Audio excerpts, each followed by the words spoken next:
Ladies and gentlemen, if you enjoy the bareback ride now, we still have some more to go. And it will be chute number 1 for Philip Coker. Chute number 1.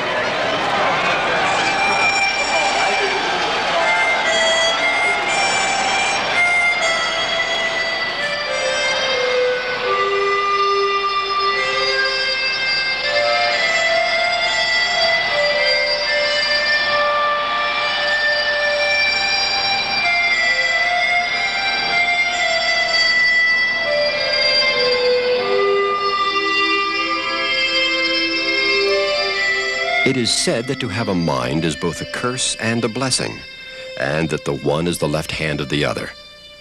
Humankind alone understands that life is harsh, that reality can try the soul and drive down the will.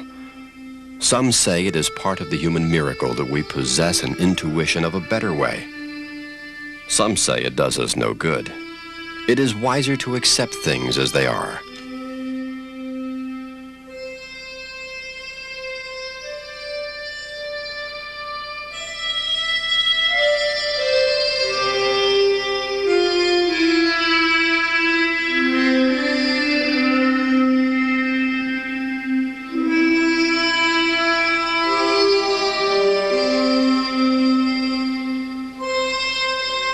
A man saw a ball of gold in the sky. He climbed for it, and eventually he achieved it. It was clay. Now this is the strange part. When the man went to earth and looked again, lo, there was the ball of gold. Now this is the strange part. It was a ball of gold. Aye, by the heavens, it was a ball of gold.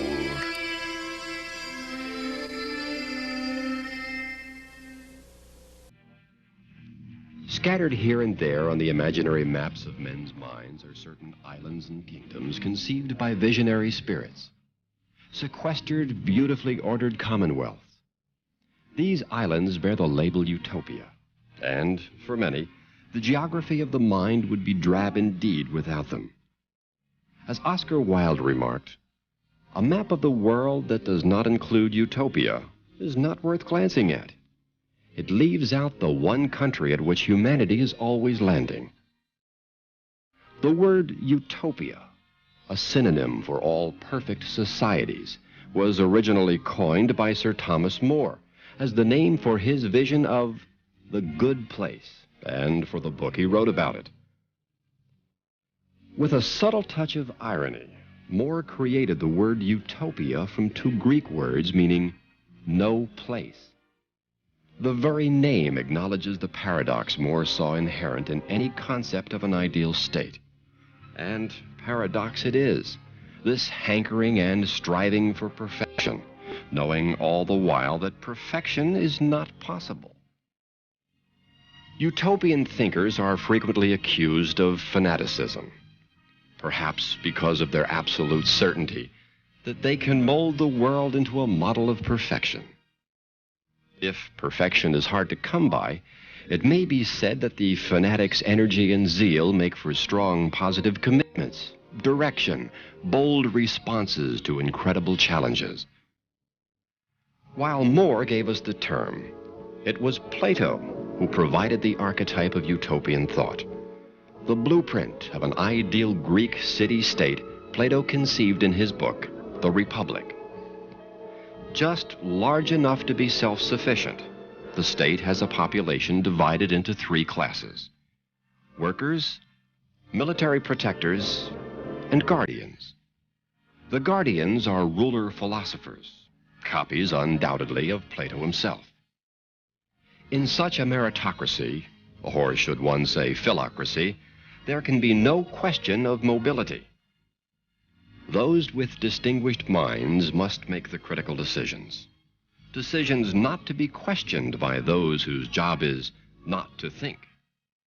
Decisions such as which arts are to be permitted and which banned. Poetry, for example, is divine madness and potentially dangerous to the rational state. Such a public is immune to change. its pattern of order static like that of the insect societies with which some critics have compared it. Its constitution and discipline have but one aim: fitness for who did see freedom of his dreams and endeavors to live the life which he has imagined, he will meet with a success unexpected in common hours. New, universal, and more liberal laws will begin to establish them. Acceptable behavior is maintained with, as Skinner puts it, gentle but pervasive ethical sanctions. The properly keyed responses are carefully induced from infancy on. Unlike Plato's Republic, Walden II stresses the ability of the community to change and grow as conditions change. And, unlike Plato, Skinner encourages the pursuit of the arts and humanities, but the implication is clear that only those arts programmed as acceptable would be pursued. Walden II follows a Marxian plan of communal ownership and care based on labor credits. But labor itself is no longer a problem because of efficient planning, attractive incentives, and innovative human engineering. The inhabitants of Walden II would be free of jealousy, free of gossip, free even of the burden of freedom itself, when freedom is conventionally defined. We are not, nor ever shall be free in a romantic, heroic sense, Skinner maintains. Our every move is already programmed from a behavioral standpoint, but too often in conflicting patterns. In other words, conditioning happens whether we like it or not. Why not do it right? Walden II was written in 1948, when much of behaviorism was still largely theoretical. In his newer preface to the book, acknowledging advances in the behavioral technology, Skinner writes, "I would pay more attention to deviant behavior, accepting the possibility that some members of the community would be problems and would need to be dealt with in special ways." But Skinner's utopia is not warmly accepted in all quarters. Theologian Richard Rubinstein says, "Suppose some future controller told dissenting groups, 'Behave, damn you.' What would prevent the controller from employing his own final solution?" Rubinstein calls Walden II less a blueprint for the Golden Age than for the theory and practice of hell. But some say neither Skinner's nor any other utopia need alarm us. What utopia can actually exist? That's not its point. Regardless of how we view the models presented by Plato or Skinner, their job is to remind us that the world is far from ideal. The change is needed. Whenever a utopian starts his quest, final blueprint in hand, certain of having the answer, another idealist sets off on a different path. The search, the striving itself, is the source of wisdom and growth. Honoring the vision that animates the quest, says that idealist, is not to expect perfection in life or really want it. Perfection is not a true condition of life, but another name for arrested development. For all idealists, there is a joy in the very act of striving and in looking at the result, asking, couldn't it be better still? If something works, you're usually gratified not so much because it worked, but because it gave you a thrill. You build on that step, on that excitement to get the next one. It's a little bit like a vice. You know, how do I know that the next time I do this, it won't be bigger and better and knock me over? That's what you're always struggling for. Well, you forget all about the frustrations. That was just par for the course. Because the process in itself is so rewarding. When I was in art school, I think I was about 18, maybe 16.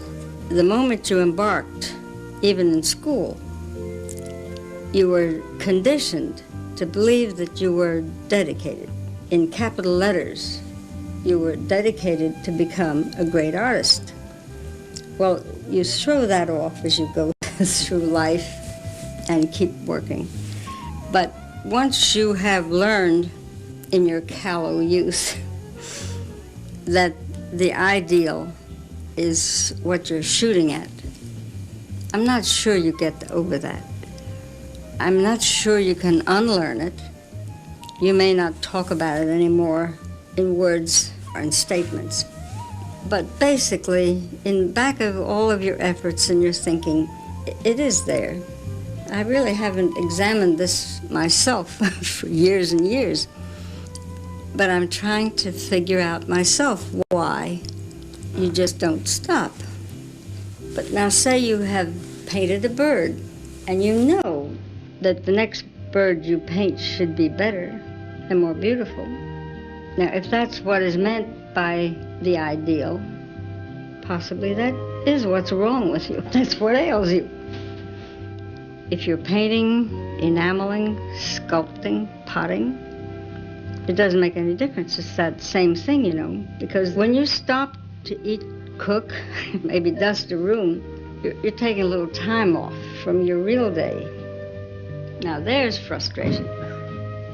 But if you're up to your elbows in clay, I don't know if you'd know a frustration if you met it. You're doing it for excitement. It sounds a little weird. Here I'm 72 years old, and I'm still working for excitement. Fun.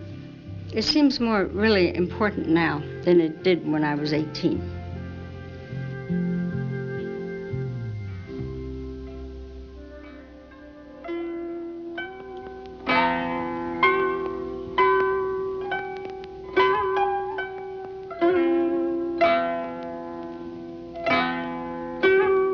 The Japanese are notable for their insistence that some of the simplest human acts can be performed delicately, gracefully, beautifully, that idealism can be an active, actual way of living.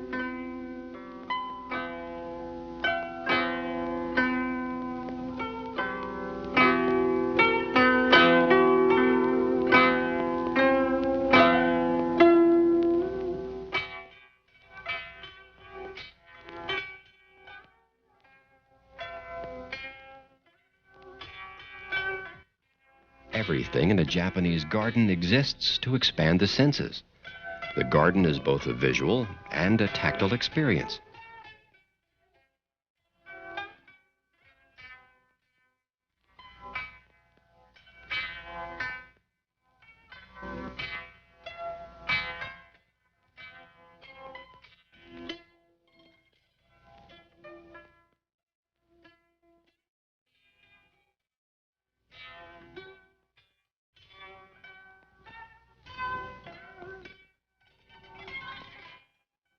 But more than this, the traditional Japanese lifestyle is marked by courtesy, respect, especially for older people, and a softness intended to soothe the spirit.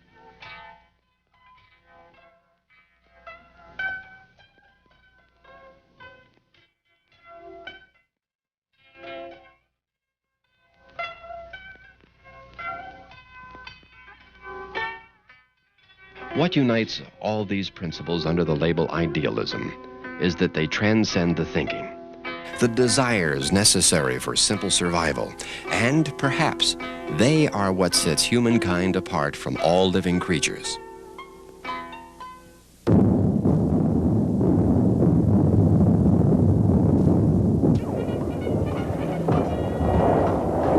Indeed, this transcendent need at times seems to take precedence over the instinct for self-survival.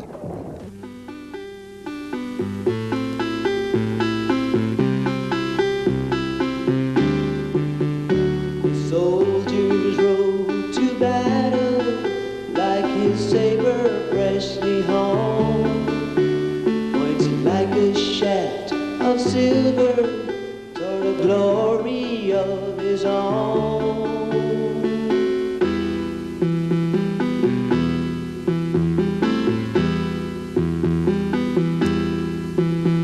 Vicksburg and Manassas, at Shiloh and Chancellorsville, the single thing of honor was to take but one more hill. Will his wars rage forever? suffer? Will his children never learn? Will they write their names in fire? Will they see their future burn? He saw the mighty... Sancho, that I was born in this iron age to restore the age of gold, or the golden age, as some choose to call it. I am the man for whom fate has reserved the most glorious adventures. Look yonder now. There are at least 30 outrageous giants whom I intend to kill. What giants, your worship? Those you see yonder with their long extended arms. Please, Don Quixote, look better. Those things are not giants, but windmills. Thou art but little acquainted with adventures. I tell thee, they are giants. And therefore, if thou art afraid, go aside and say thy prayers. For I am resolved to engage in a dreadful, unequal combat against them all. Stop, your worship. Stop. No, no. Heaven have mercy. Did I not give your worship fair warning? Did I not tell you they were windmills? And that nobody could think them otherwise unless he had also windmills in his head? Peace, Sancho, peace. The life of knights-errant is subject to 1,000 hazards and misfortunes. But, on the other hand, they may at any moment be transformed into kings and emperors, as experience has demonstrated.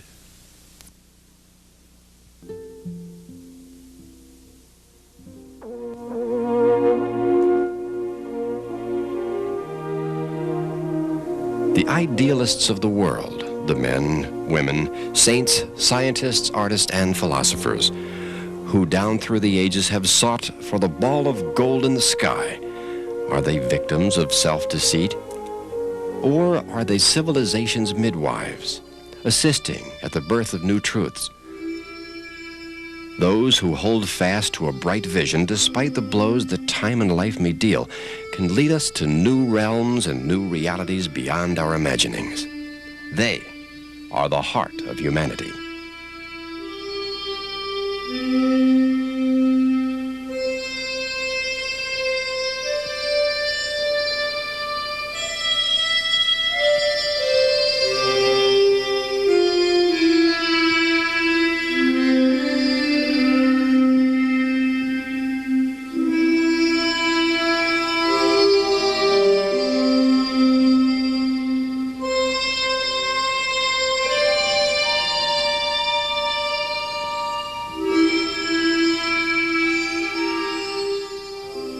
Ride a wild horse with purple wings, striped yellow and black,